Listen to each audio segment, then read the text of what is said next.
we will get started. Okay. I want you to tell me, what is your opportunity cost of being in this session?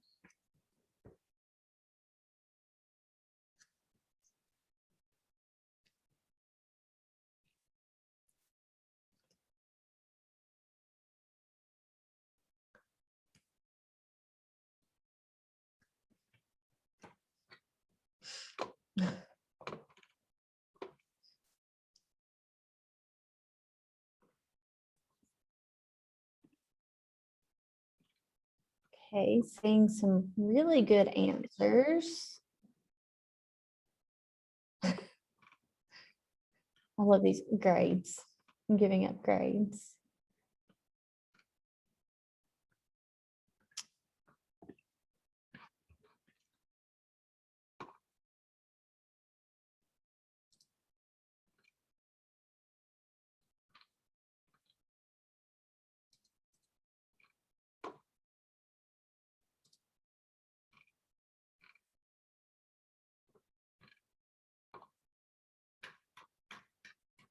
Okay, we've got a few changing answers. I'll give you another 15 seconds or so.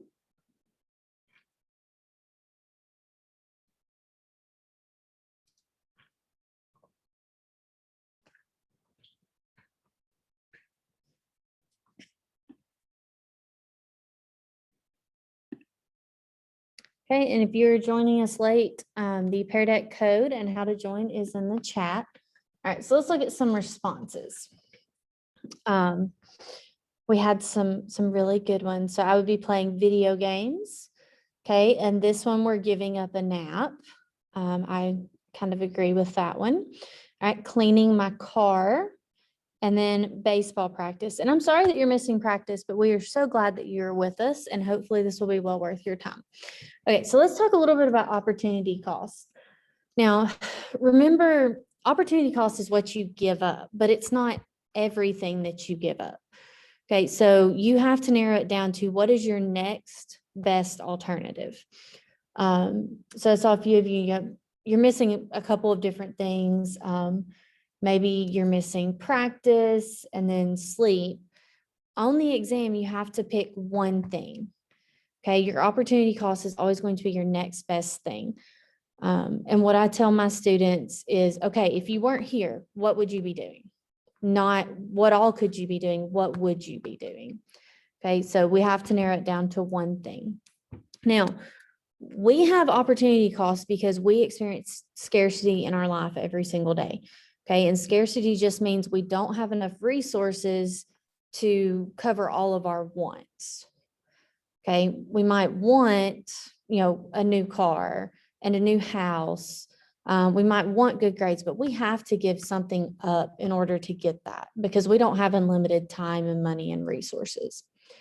Okay, so a lot of really good answers on that.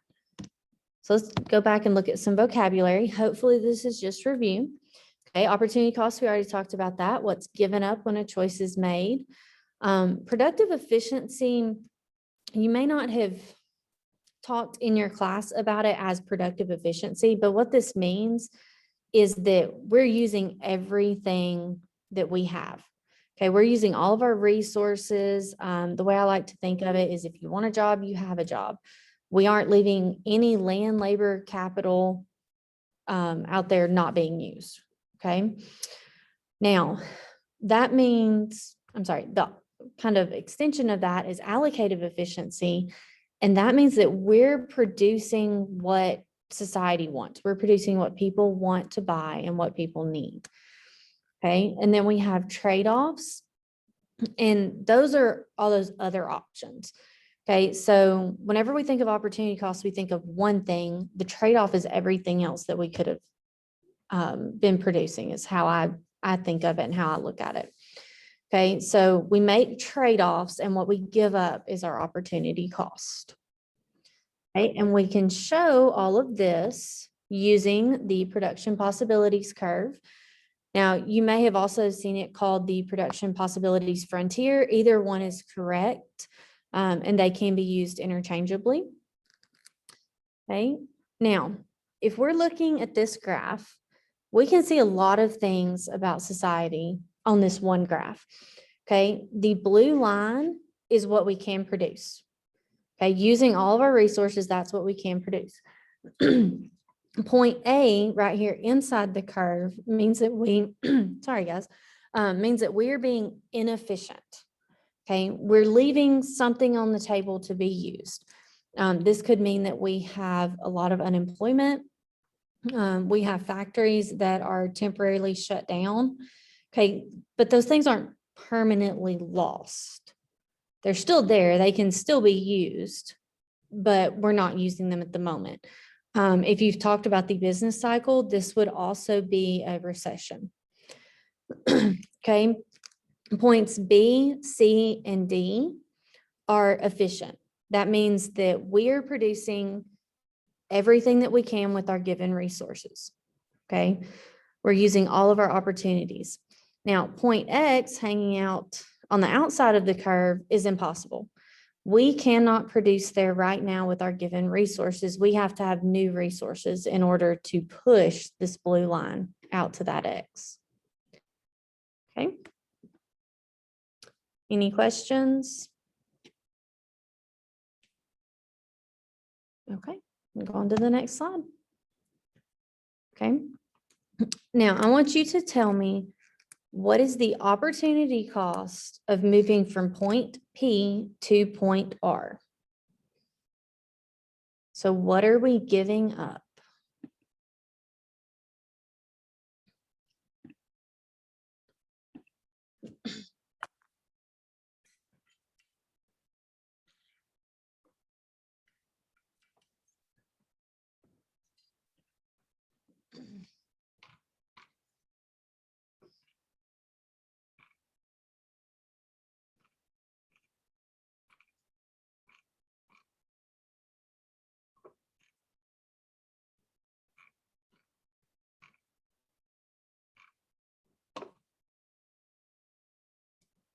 I'm loving how specific y'all are being with your responses.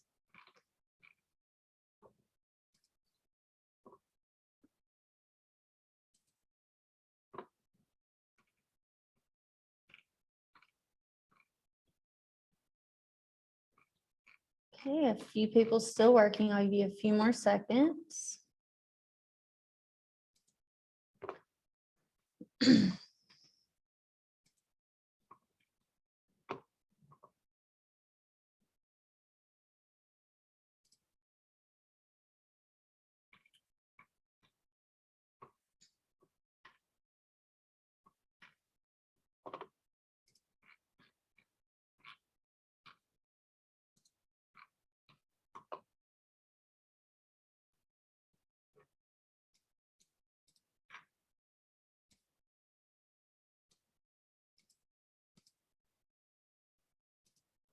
Okay, so let's look at some responses. And y'all did really well on this. I do want to point out just a few things.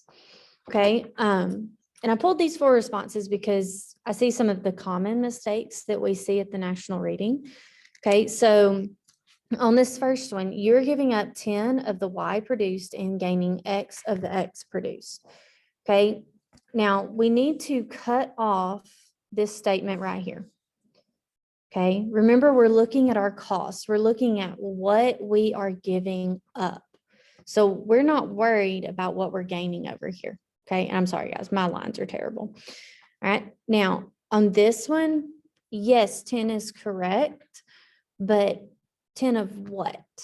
Okay, and my students do this all the time. They don't want to finish writing that out. You've got to say 10 of good Y. Okay, you've got to make it very clear that you understand what the concept is and you can explain that to the reader. Okay, because yes, we know you meant 10 of good Y, but we need to know that you meant 10 of good Y. Okay, these last 2, I have 10 quantity Y produced. That would be acceptable. And this one, while we don't have to write in complete sentences, it's never a bad idea.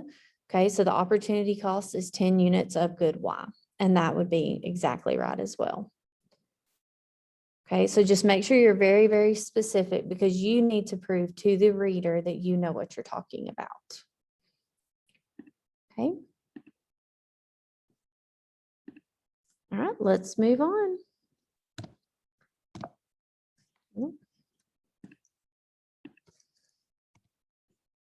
So let's move on. My Pear Deck is froze. There we go. All right, now you might encounter two different shapes of the production possibilities curve. Okay, and this one over here on the left is what we call constant opportunity cost. And what that means is for every one, okay, of good A, we give up 2 of good B.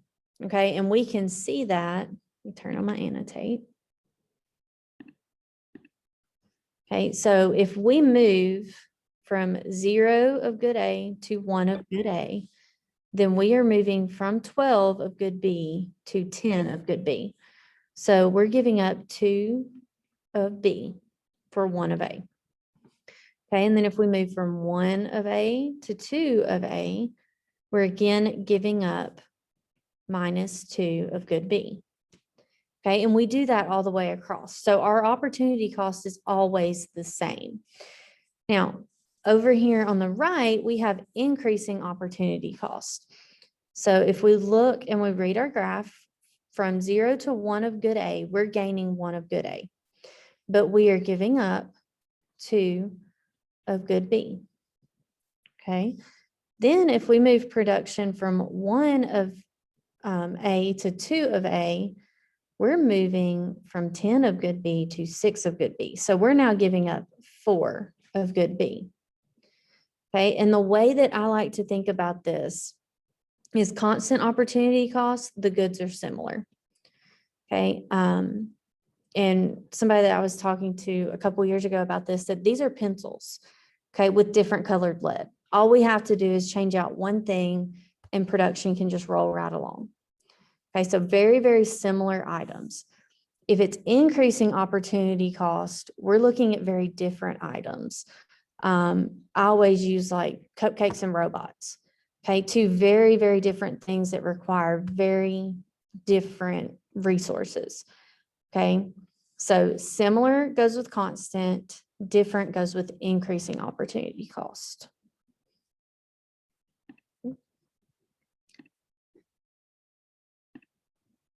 Okay, so we'll move on if there are no questions.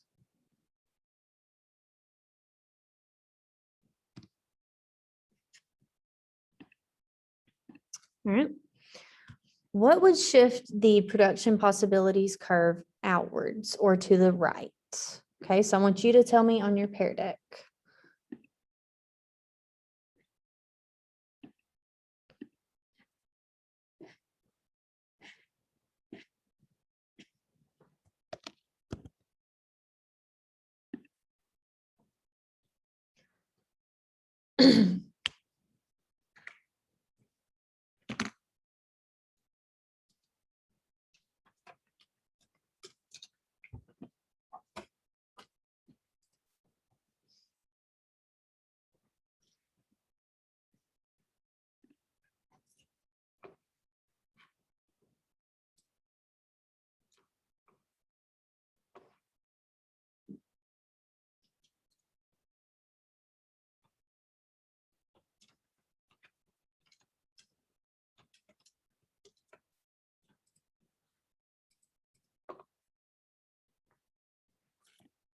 Okay. And guys, just a heads up, I'm not sure what the student side of Pear Deck looks like with this, but we are going in and adding comments. So keep an eye on those. If there's any way you could tweak your answer, we might be telling you that, or if it's really good, we're telling you good job and that you are correct.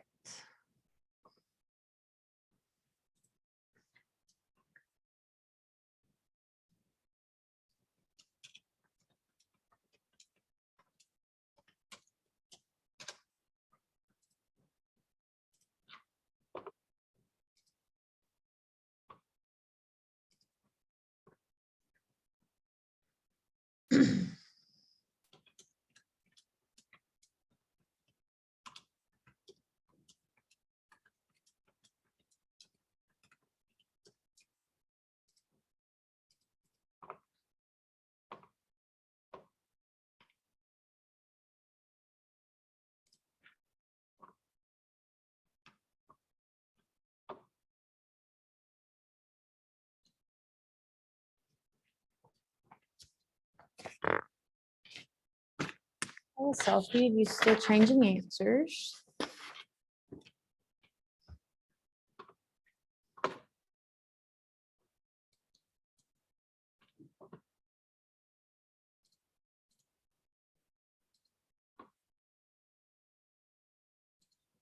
Okay, let's look at some responses. I think, looks like y'all are doing pretty good.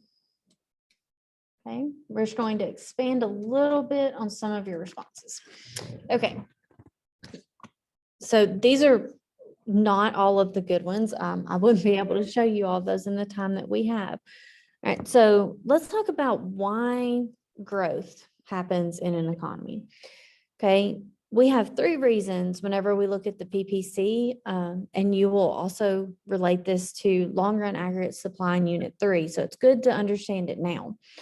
Okay, one possible answer was technology. Okay, and that's probably the easiest one to remember, and quite a few of you talked about that. Okay, and if all the question asked for is one answer, technology is perfectly acceptable. Okay, the second, an increase in the quantity of resources. So this first answer that I have on the screen, an increase in means of production, such as an increase in factories and workers, would be an excellent example. Okay, so in that, we're looking at labor and capital, an increase in our resources. Okay, and this last one, I really liked it because it said an increase in the quality of resources, which is something that we don't think about a lot.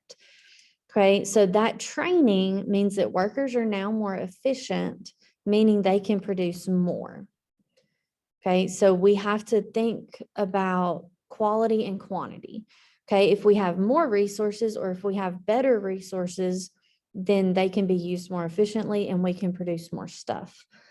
Okay, and technology would be like robots, and then human capital has to increase to follow that as well. Okay. So make sure, I saw a couple of answers where it's like, okay, the economy grows. Well, you've got to tell us how it grows. What happens to cause that growth? Okay.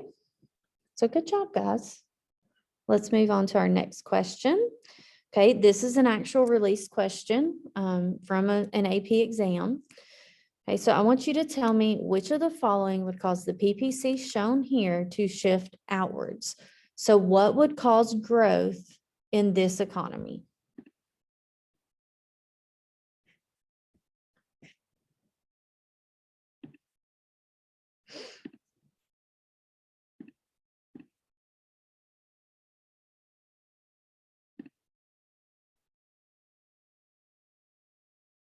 Well, you're on the right track for sure.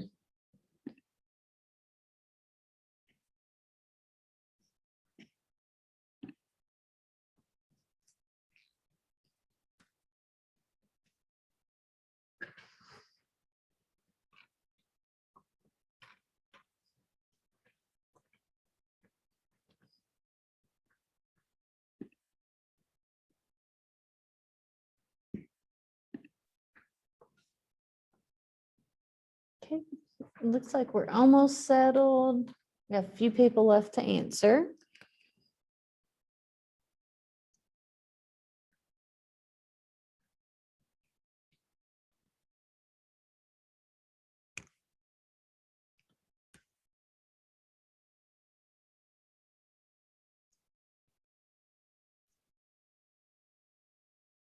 Okay, so looks like we're on the right track.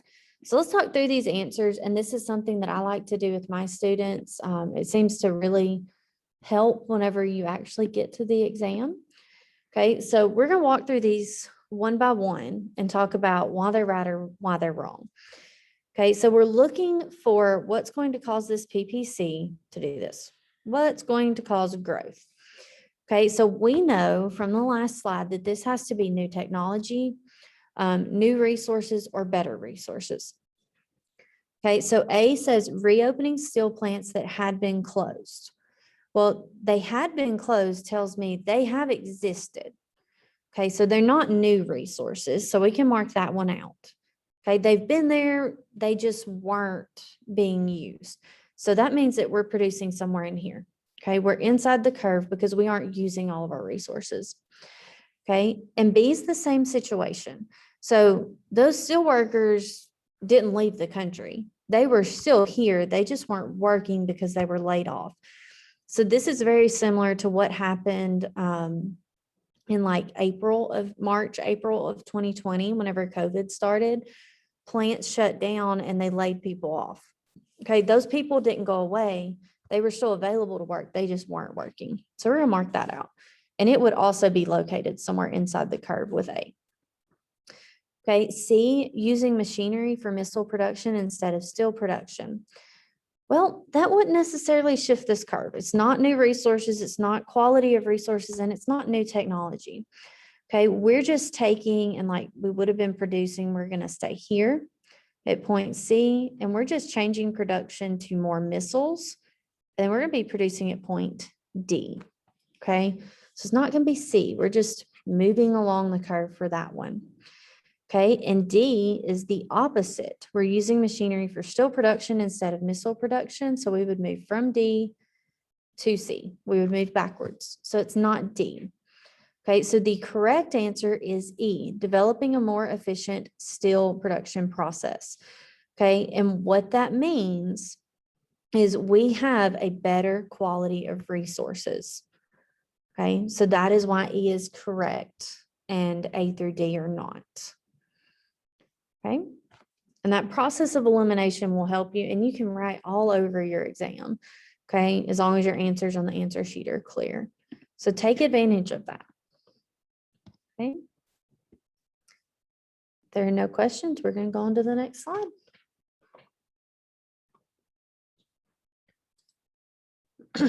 Okay, now we're getting into the fun stuff. We're getting into the looking at numbers and doing math. All right. So we're going to talk about absolute and comparative advantage. Now, absolute advantage means you can produce more goods with the same resources compared to another country. Okay, or you can produce the same amount of goods with fewer resources than another country. So if it's what we call an output question, okay, we're looking at how much you produce, you're focused on who's the best, who's making the most. Okay, if it's an input question, meaning we're saying it's labor hours needed or acres needed or something along those lines, then you are looking at who takes the least amount. All right, so in this question, we are looking at output. Okay, we're looking at who can produce the most apples and pears. Okay, so I want you to tell me, and I see some of you have already started, who is the best at producing pears?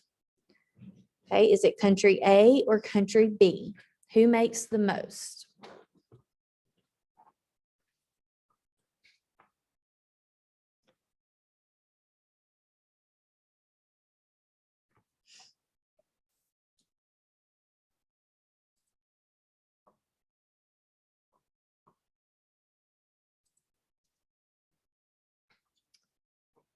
Okay, we've still got some answers going in.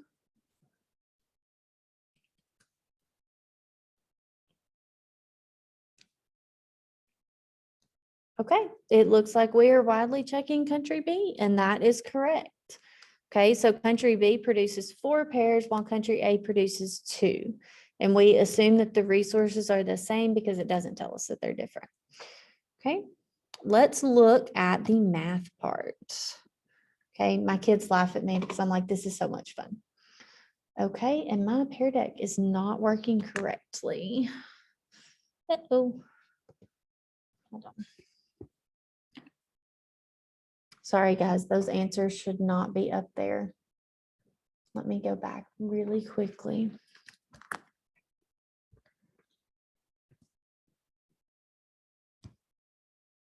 Okay. Let me fix.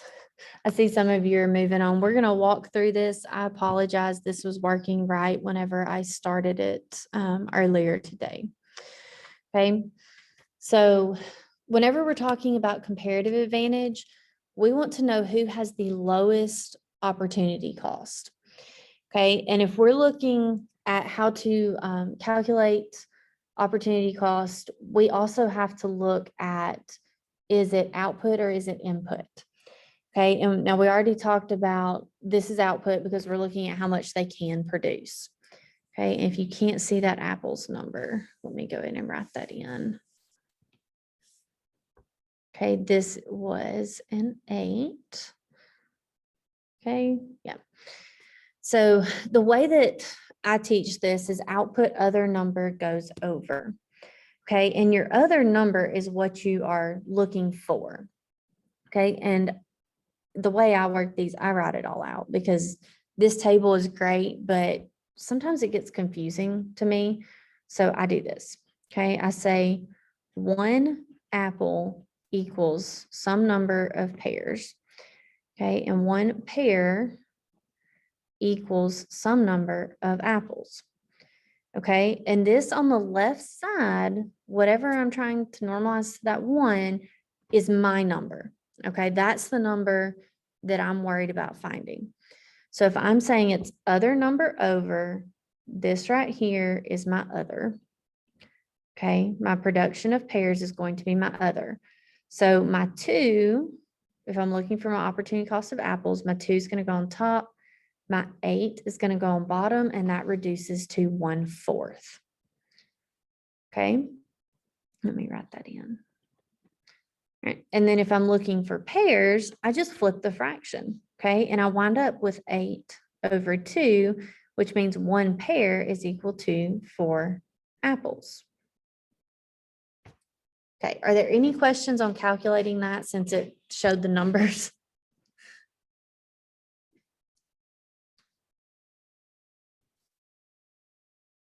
Okay. All right, so I want to know, we already have that one pulled up, and I love these questions. It's just really easy. Okay, so for this one, 1 apple equals 1 pear, and 1 pear equals 1 apple. So I want you to tell me who has the comparative advantage in the production of apples. So who gives up the least amount of pears per apple?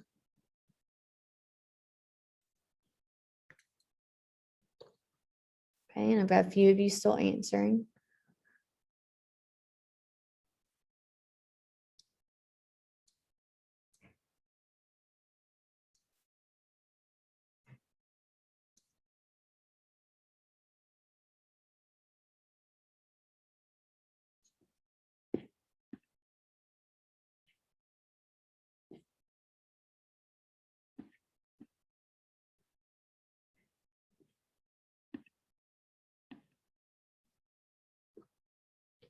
Okay, so looks like we're still a little stuck between country A and country B.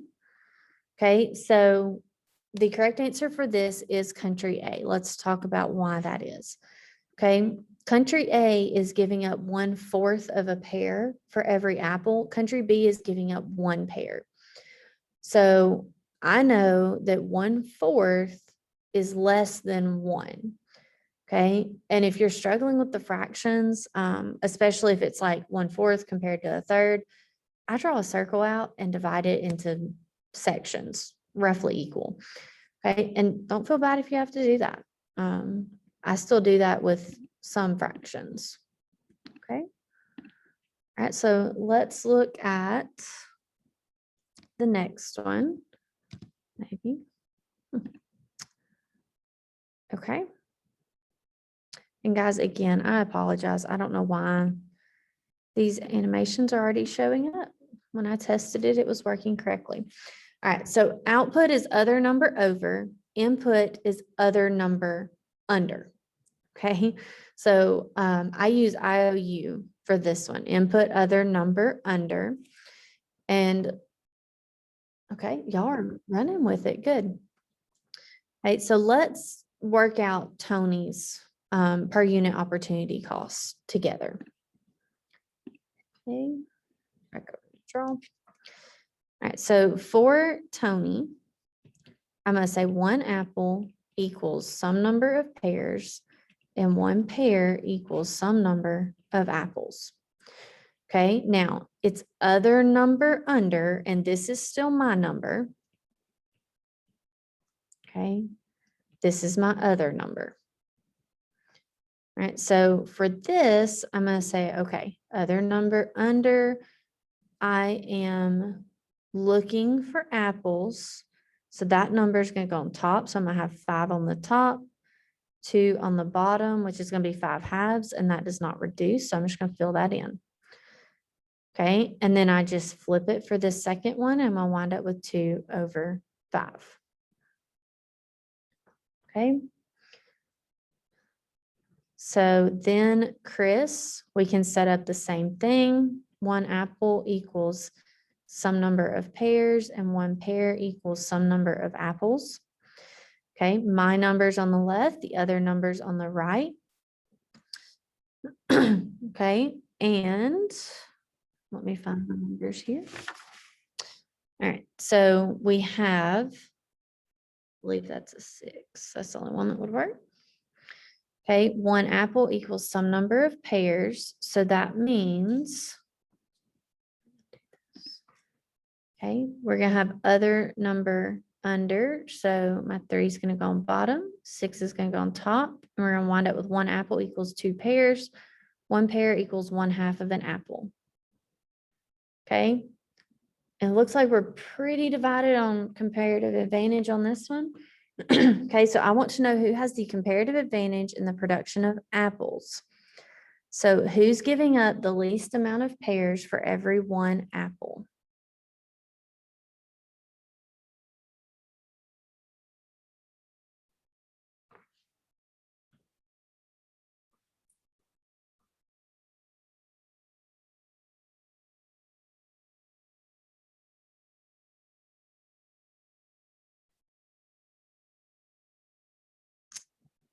Okay, looks like we're still pretty divided. Okay, so Tony's giving up 5 halves of a pear. Chris is giving up 2 pears. Okay, so 5 halves is going to be 2.5. Okay, does that make it any easier? So which one is larger, 2.5 or 2?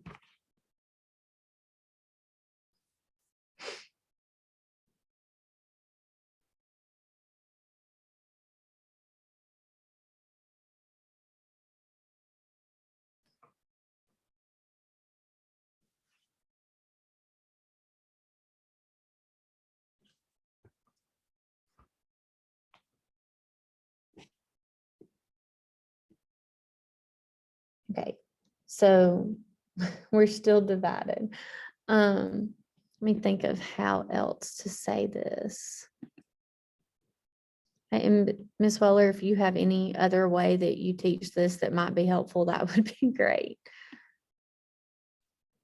I think it may just be the fraction. Baking background. So I will literally hold up measuring cups and have kids think about that way. So which is more, 2 cups or 2.5 cups?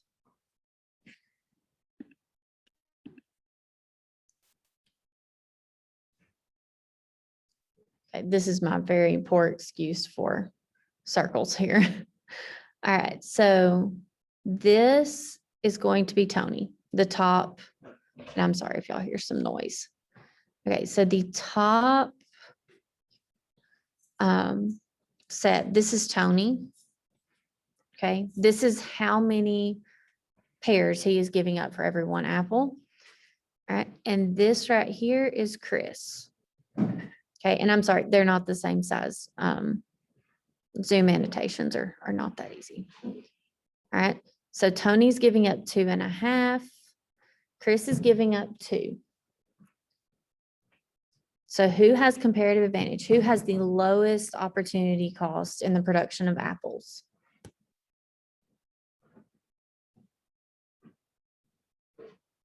Okay, is there anybody that's still confused? It is Chris. Okay, Chris is the correct answer, but I want to make sure that you understand why it's Chris. Because even though this is an input question, once you get down to the per unit cost, it's the same as doing an output question.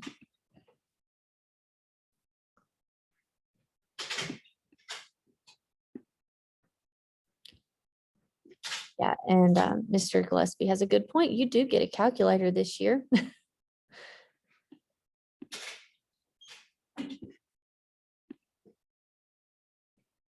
Okay, is everybody okay? Feel better? You are allowed to change your answers too. This Yeah, is, absolutely. you're not stuck here. You will get a takeaway at the end of the session that will have all of your answers. So it's best to have the correct answers. So if you go back to review this, you have everything right. I'm gonna go ahead and clear my drawings. Now we're gonna go on to the next slide. Again, stop us if you have questions. Okay. All right. So this is a free response question. I cannot remember what year, but it's relatively recent. Okay, I want you to tell me who has the absolute advantage in the production of machines. And you have to tell me why. Okay, and it's always helpful to use the numbers in your explanation.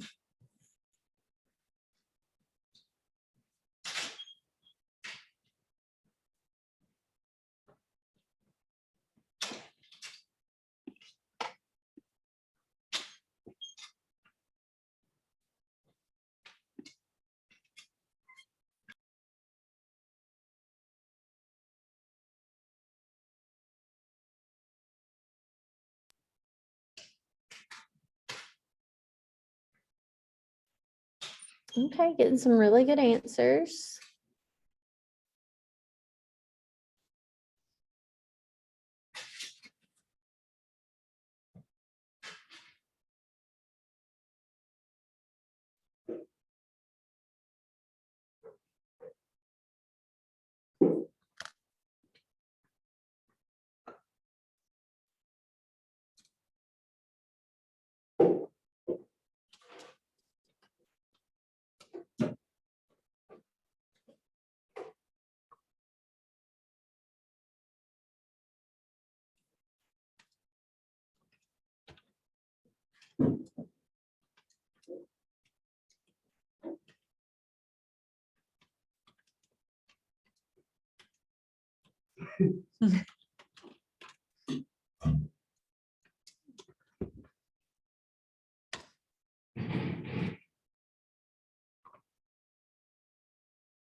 Okay, I'll give you a few more seconds.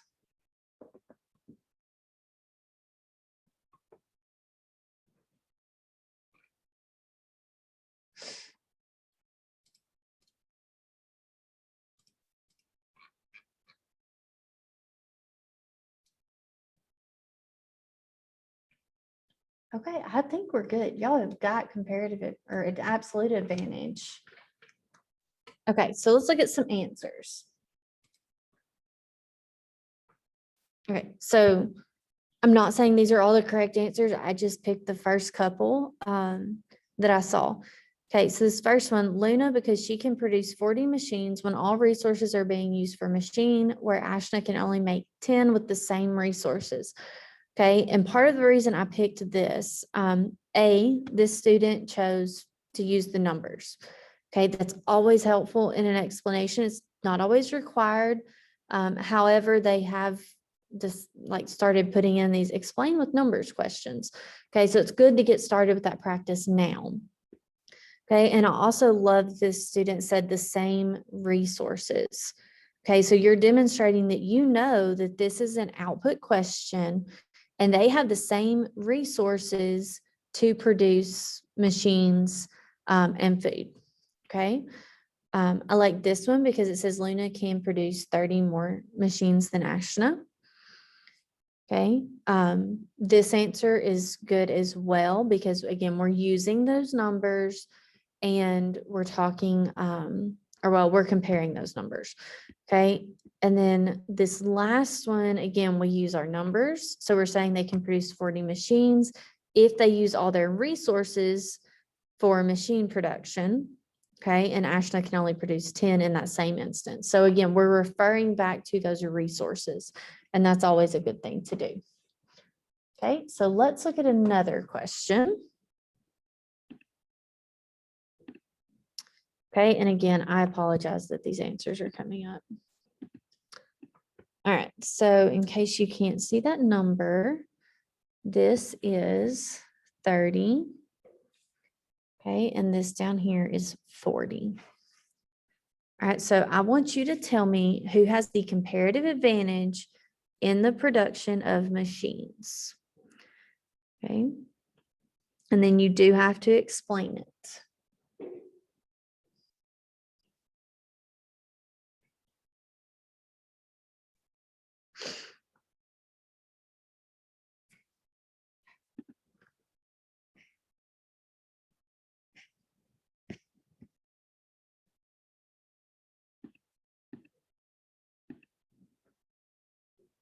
Oh, sorry, guys. I don't know what just happened to my screen. Okay. Technology is wonderful when it works correctly.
Okay, I'll give you a few more seconds to finish up your response.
Okay, we had a lot of really good answers on this. So I'm going to show just one or two so we don't run over.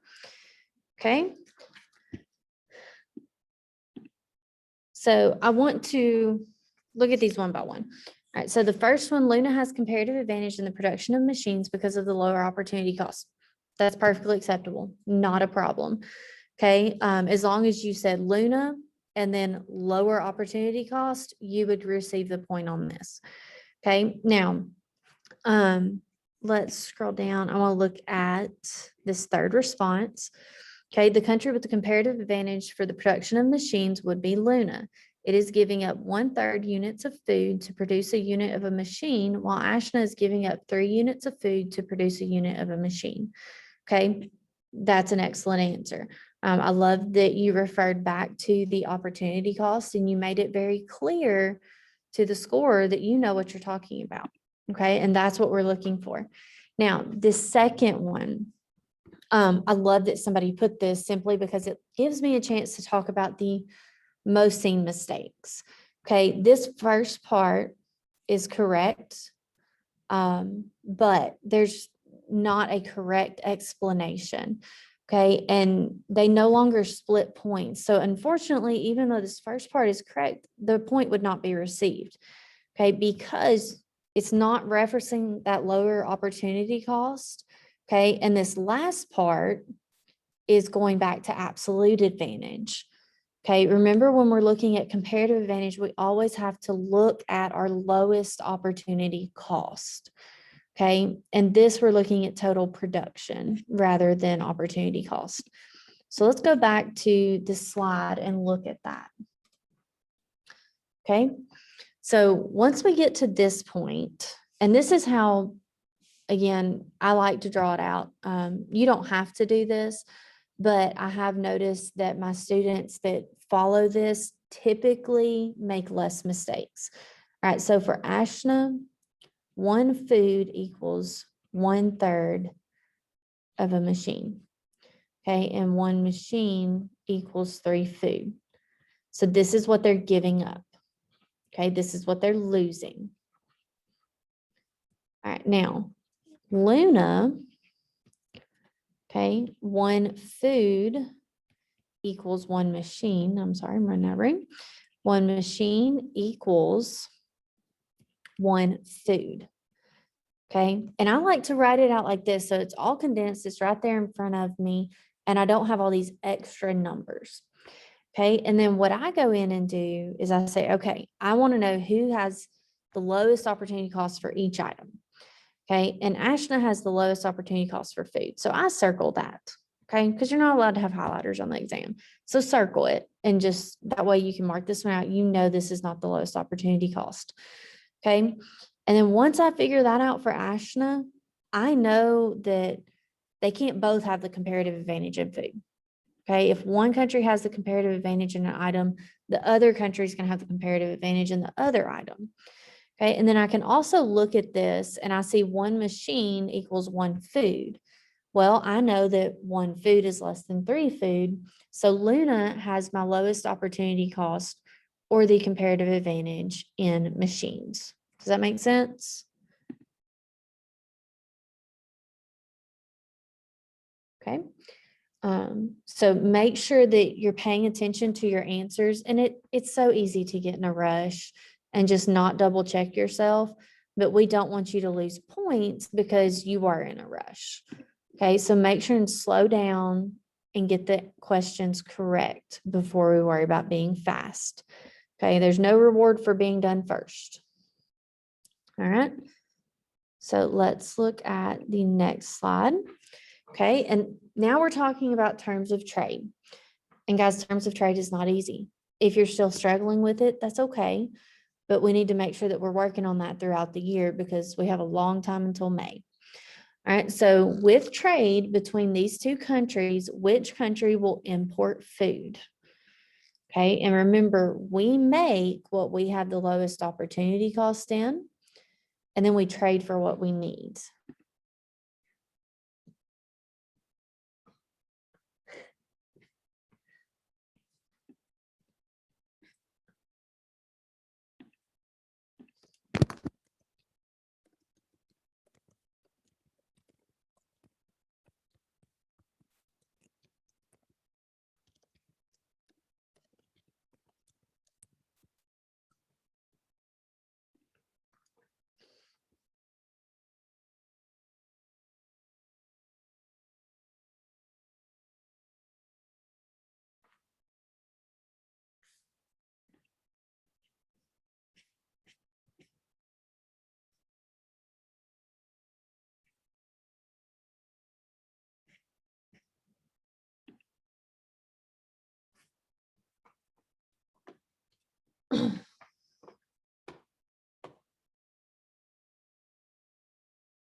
Okay, I've got a few of you still typing.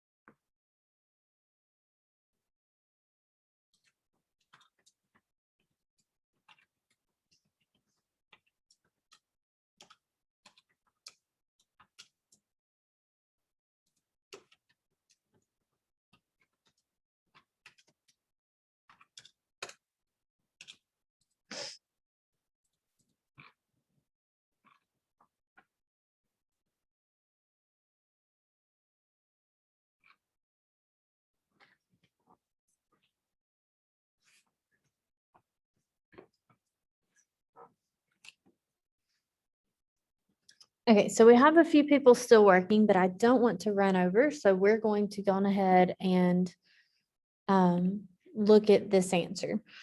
All right, so we're going back to thinking about comparative advantage. Okay, and I know Ashna is making food. Okay, so Ashna, well, if I could draw a circle. All right, Ashna is making food, which means they don't need to import it. They already have it. Okay. However, Luna is making machines, meaning that they need to import food if they want to eat. Okay. So what they're going to do is they're going to trade machines to Ashna in return for food. Okay. So they're going to send machines to Ashna and get food back. Now, the explanation part of this, there were a couple different ways you could say it. Absolutely use the numbers if you can. Okay, but you could have said Luna because they have the comparative advantage in the production of machines. Or you could have said Luna because Ashna has the comparative advantage in the production of food. Okay, now one other additional answer that would be correct. You could say Luna because they have the comparative disadvantage in the production of food. Okay, so long as you make it clear that you know that it's based on that comparative advantage and lower opportunity costs, you're good. Okay, you'll get the point as long as it's correct. Now, let's look at the very last new. Okay, I don't know what's going on with this Zoom session. Give me just a minute. Well, we have just a minute. One common mistake that I started to see is the difference between exporting and importing. Remember, if you are exporting something, you are sending that away and getting something in return. Versus when you're importing, you're getting something in exchange. So keep in mind, exporting, you're sending it away, importing, bringing it to you. Yeah, and the way I always think of this, I'm glad you brought that up. Export, exit. Export's leaving. Import's coming in, so MN. Okay, import, you're bringing it into the country. Okay, so let's look at terms of trade. This is one of my favorite things to do, and I'll be honest, it took me a while to understand it. So if you need more practice, absolutely practice some more. It's not the easiest thing in the world, but once you get it, you're gonna be like, oh, this is easy. All right, so I want you to tell me what acceptable terms of trade are for both countries. Okay, and I will give you a hint that typically it's got to be one of something for X amount of something else. Okay, that makes it easier for the reader, and that's the more acceptable way to do this. Okay, and we'll talk about how I do it with my classes shortly.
Okay, a few of you are still working, so I'll give you a couple more minutes.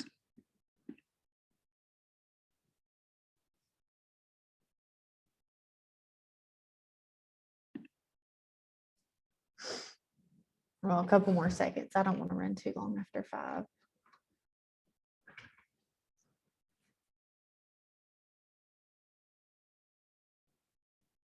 Okay, so I see a few of you saying you haven't talked about it, so let's walk through it step by step. Okay, so once you get your opportunity cost, after that, it's not too bad. Okay, so give an example of acceptable terms of trade for both countries. What I like to do is I'm going to trade the item that has the whole number of opportunity costs. You can use the fractions, but I prefer whole numbers. Okay, so the way I would set this up, I'm going to say one machine. Okay, and you guys, you've got to write it out. Don't just give me a number. Okay, for some number of food. Okay, now the best tip I ever got for terms of trade, it's got to be between these two numbers. Okay, so if I'm Luna, I'm trading machines. I'm sending machines to Ashna. Okay, I'm not going to take less than one food because I would be losing out. Okay, I could do better making it myself. So it's got to be greater than 1. But if I'm Ashna, I'm not going to give up more than 3 food for every machine, or I could make it cheaper myself. Okay, so we have to be greater than 1, but less than 3. And you can pick any number between that. You can do 1.5. You can do 1.1. You can pick 2.9. Now, to keep it simple for the score, I typically tell my students, just pick 2. Okay, pick a whole number between. All right, so again, Luna wants more than 1 food, or they could just make everything themselves, okay, and be just fine. They're not going to accept less than 1, okay, and Ashna's not going to give up more than 3 because that makes every machine more expensive for them than if they produce domestically. Okay, now the good thing about this, you can apply it either way. You can say 1 food for some number of machines, and it's fine if you include both, if you're confident in both of your answers. Okay, then if I'm using food, I'm going to use my 1/3 and my 1 opportunity cost. Okay, and Ashna's producing food, so we've got to have greater than 1/3 of a food, but less than 1. I'm sorry, greater than 1/3 of a machine and less than 1 for Luna. Okay, and this one, you could pick 0.5. Okay, again, if you're not a fractions person, go with the whole number opportunity cost. Okay, the biggest mistake that I see with this is students will try to say, okay, we're going to trade 10 food for 20 machines. Okay, make sure you're getting it down to 1. Okay, 1 food for some number of machines and 1 machine for some number of food. Don't try to complicate it and multiply it by 10 or anything like that. Just pick it compared to 1. Okay, so if anybody wants to change your answer, go ahead and do that. I'll change the slides shortly.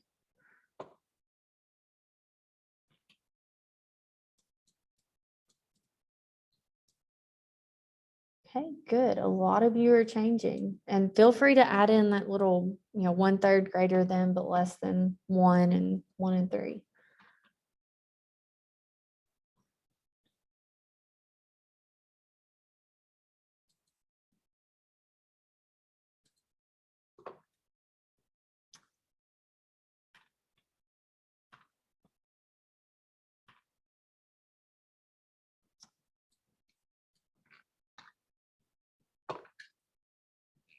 Okay, if you're still typing, I'll give you another couple of seconds.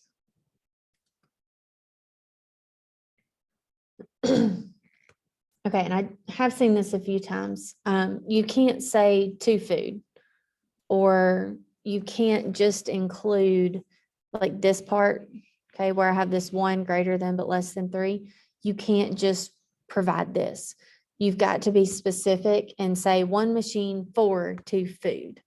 They're not going to take 1 machine for greater than 1 food, but less than 3 food. You need to spell it out.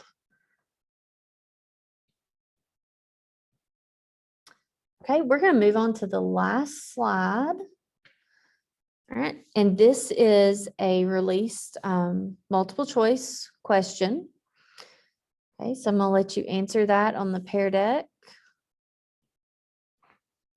So if 2 nations specialize according to the law of comparative advantage and then trade with each other, which of the following would be true?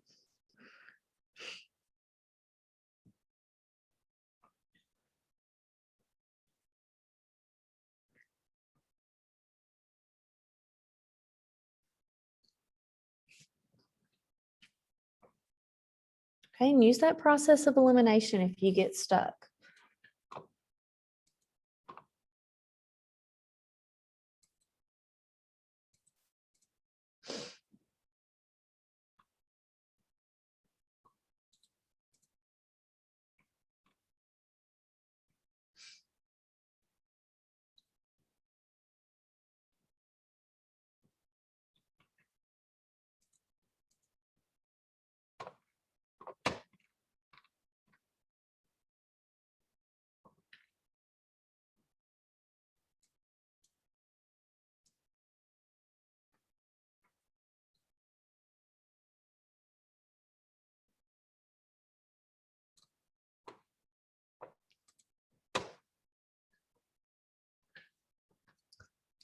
Okay, so let's go ahead and look through these answers. It looks like nobody picked B and E, which is good.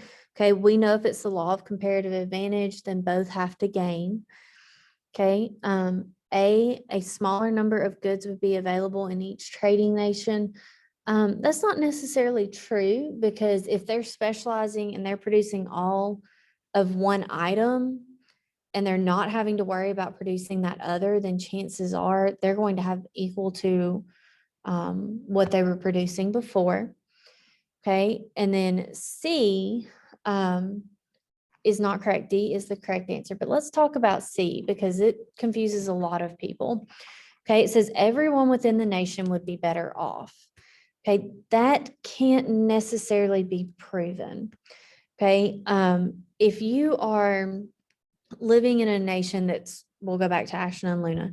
Okay, if you're living in Luna, okay, they're making machines. You may not necessarily need a machine. Okay, you may need more food, or vice versa. Okay, these things are not going to be equally distributed necessarily. Okay, so just because Luna's getting food from Ashna doesn't mean that food is going to be spread throughout every single person in society. Okay, it's going to go to who values it the most.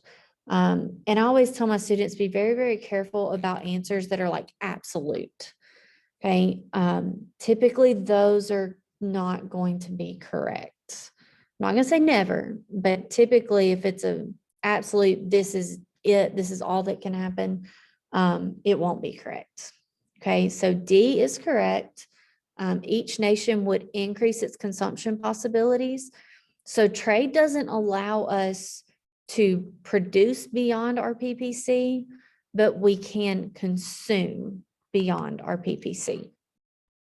Okay, any questions before we go to the very last slide?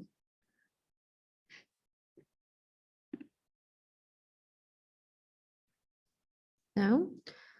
Okay, let me go. All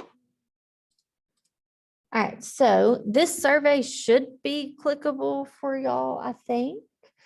Okay, I'm so glad that you could join us today. Please, feel free to add comments to your takeaway whenever you receive it. If you have trouble accessing it, please let your teacher know so that we can get that taken care of, especially if you need it for a grade. I saw a few of you say, this is a grade, that's why I'm here. All right, so we've enjoyed having you. Congratulations, you are done for the week for AP Macro, and we will see you again in November to talk about inflation. All right, so as soon as you finish that survey, you're free to go. Any teachers that were on, if you could just jump in the chat and say, hey, I'm a teacher. I know some of you, but not all of you yet. Okay, so that you get credit for your attendance as well.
Yeah, Harrison, just make sure you get the takeaway. It'll be available in your Google Drive. And if you can't see it, let your teacher know so that we can get it to them. Okay, and they'll also get a list of who was in attendance. So hopefully that will be sent out soon.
Hey, guys, if you're having trouble with the survey, let us know so that we can figure out an alternate way to get you that link.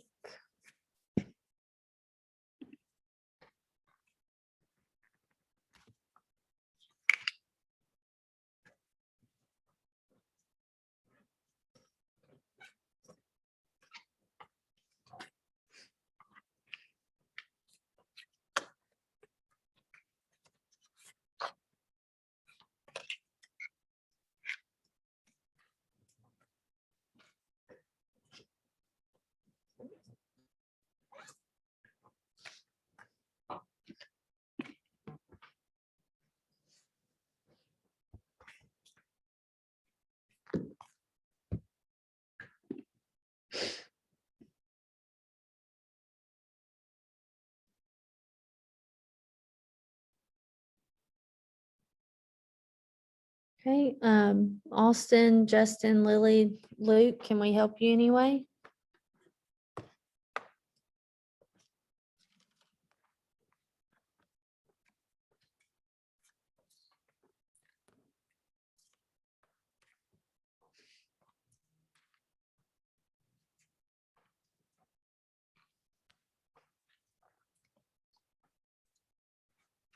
I'm gonna go ahead and end the session.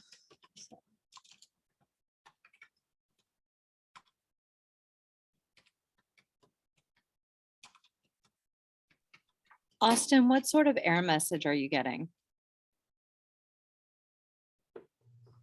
So I'm getting like, I can't tap it or type it in. And when I say it does dynamic link not found. I've never run into that. I am using a school-based Chromebook for this. Do you think that might be the problem? What school are you at? Hartselle High School in Alabama.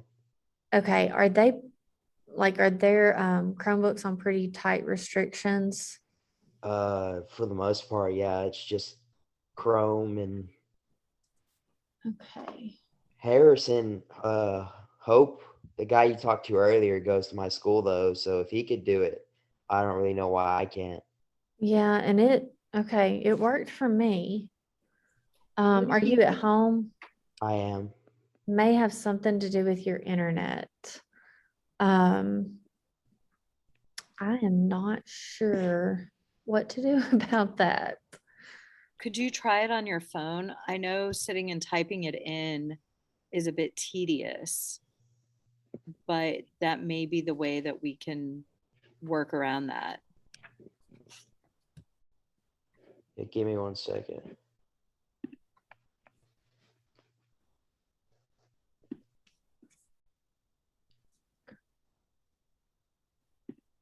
Go back.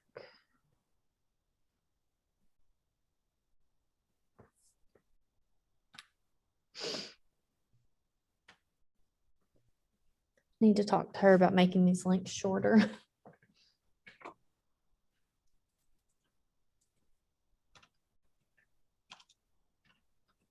Even if we could quickly customize the link. Yeah. Yeah.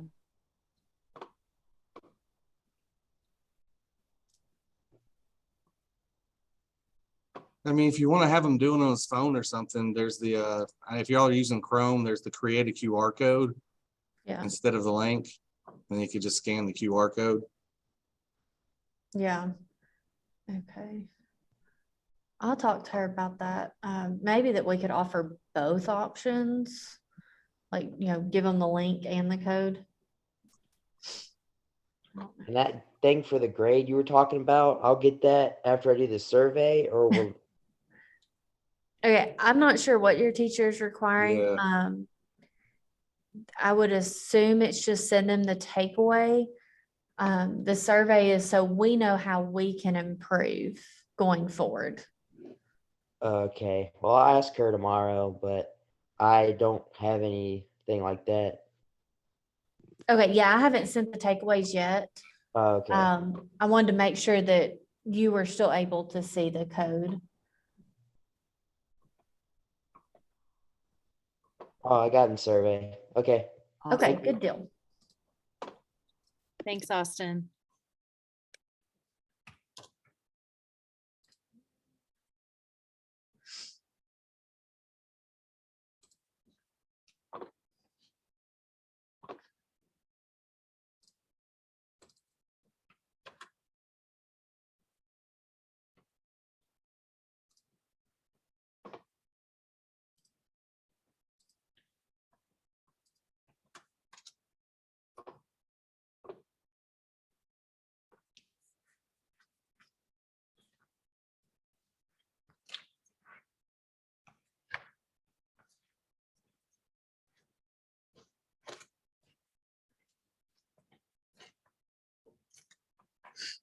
And Miss Weller, does it ask you for the takeaway link on that final survey?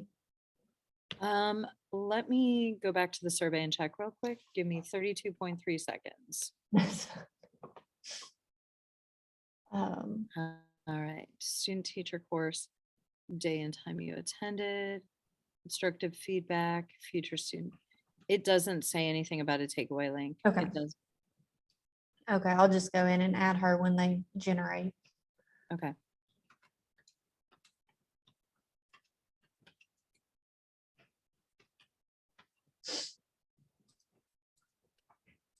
Yeah, they still haven't finished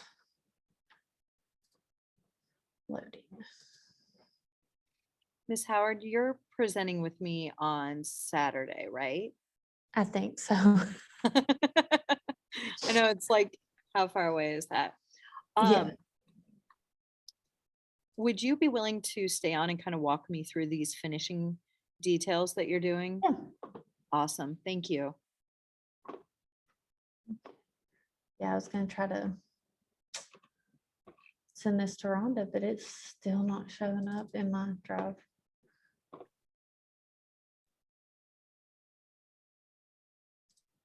So the takeaways normally show up for you like pretty instantaneous?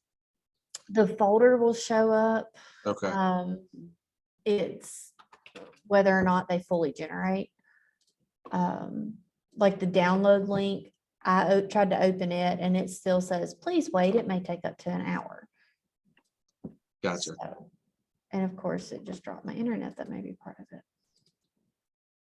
Okay, Are we still recording? yeah, let me turn that off. Yeah,